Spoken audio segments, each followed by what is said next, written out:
Australia विरुद्ध team India यांच्यातील तिसऱ्या कसोटी सामन्यातील पहिल्या सत्रातील बहुतांश खेळ हा वाया गेलाय.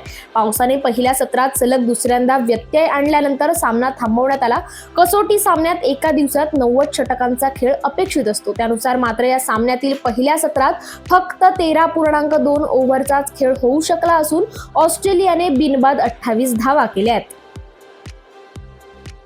कसोटी क्रिकेट विश्वात सध्या वर्ल्ड टेस्ट चॅम्पियनशिप फायनल 2025 साठी जोरदार चुरस पाहायला मिळते. टीम इंडिया ऑस्ट्रेलिया दौऱ्यात बॉर्डर गावस्कर ट्रॉफी कसोटी मालिका खेळते, तर दुसऱ्या बाजूला इंग्लंड टीम कसोटी मालिकेसाठी न्यूझीलंड दौऱ्यावर आहे. मात्र न्यूझीलंडचा दिग्गज गोलंदाज टीम साऊदी याचा हा शेवटचा सामना असणार आहे आणि साऊदी त्याच्या कारकिर्दीतील शेवटचा सामना खेळण्यासाठी सज्ज झालाय. जागतिक बुद्धिबळ चॅम्पियनशिप 2024च्या 14व्या डावात गुकेशने माजी विश्वविजेता डिंग लिरेनचा पराभव केलाय. जगभरातून डी गुकेशचं मोठ्या प्रमाणात कौतुक होतंय, पण रशियाला मात्र गुकेशच्या विजयाचा फारसा आनंद झालेला नाही. चेस फेडरेशन ऑफ रशियाचे अध्यक्ष आंद्रेई फिलाटोव्ह यांनी डिंग लिरेनवर डी गुकेश विरुद्ध जागतिक विजेतेपदाचा सामना जाणून बुजून हरल्याचा आरोप केलाय. आंद्रेई फिलाटोव्ह यांनी AFID याकडे चौकशी सुरू करण्याची मागणी केली आहे आणि ही माहिती युक्रेनच्या बुद्धिबळ संघाचे प्रशिक्षक पीटर हेन निल्सन यांनी रशियन X वर शेअर केली आहे.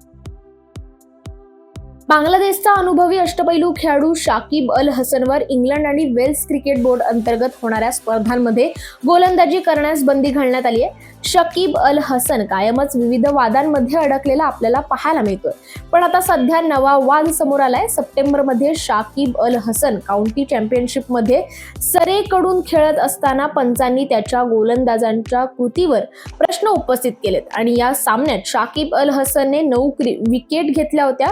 पण या महिन्याच्या सुरुवातीला लॉफ्टबरो विद्यापीठातील चाचण्यांमध्ये त्याची गोलंदाजीची ऍक्शन बेकायदेशीर आढळल्यानंतर त्याच्या गोलंदाजीवर बंदी घालण्याचा निर्णय घेण्यात आलाय.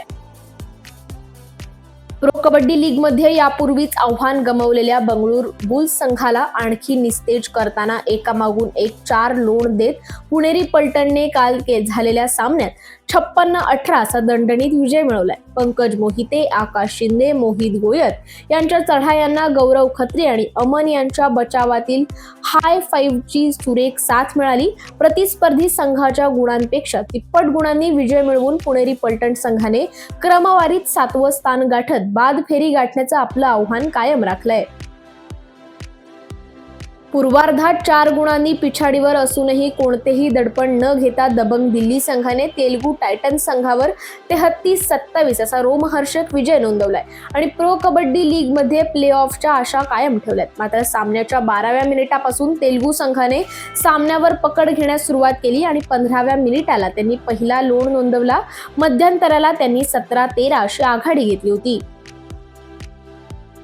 ICC चॅम्पियन्स ट्रॉफी 2025 बाबत एक मोठी बातमी समोर येते. ICCने पुढील वर्षी होणारी चॅम्पियन्स ट्रॉफी ही स्पर्धा हायब्रिड मॉडेलने खेळवायला मंजुरी दिलेली आहे. त्यामुळे फेब्रुवारी-मार्च दरम्यान होणाऱ्या या स्पर्धेचं काही सामने हे पाकिस्तान आणि दुबई येथे सुद्धा खेळवले जातील.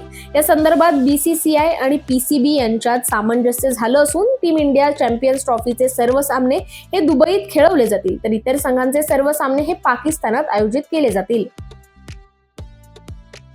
अजिंक्य रहाणे, अय्यर शॉ यासारख्या दिग्गज फलंदाजांनी सजलेल्या मुंबई संघाने सय्यद मुश्ताक अली T20 ट्रॉफीच्या उपांत्य फेरीत पंड्या ब्रदर्सच्या बडोद्याला 6 गडी राखून पराभूत केलंय. बडोद्याने प्रथम फलंदाजी करताना 20 षटकात 7 गडी गमावून 158 धावा केल्या. मात्र पंड्या ब्रदर्स संघाने दिलेले 159 धावांचे लक्ष्य मुंबईने 16 चेंडू राखून पार केलंय आणि मुंबईचा संघ सय्यद मुश्ताक अली ट्रॉफीमध्ये अंतिम फेरीत पोहोचलाय.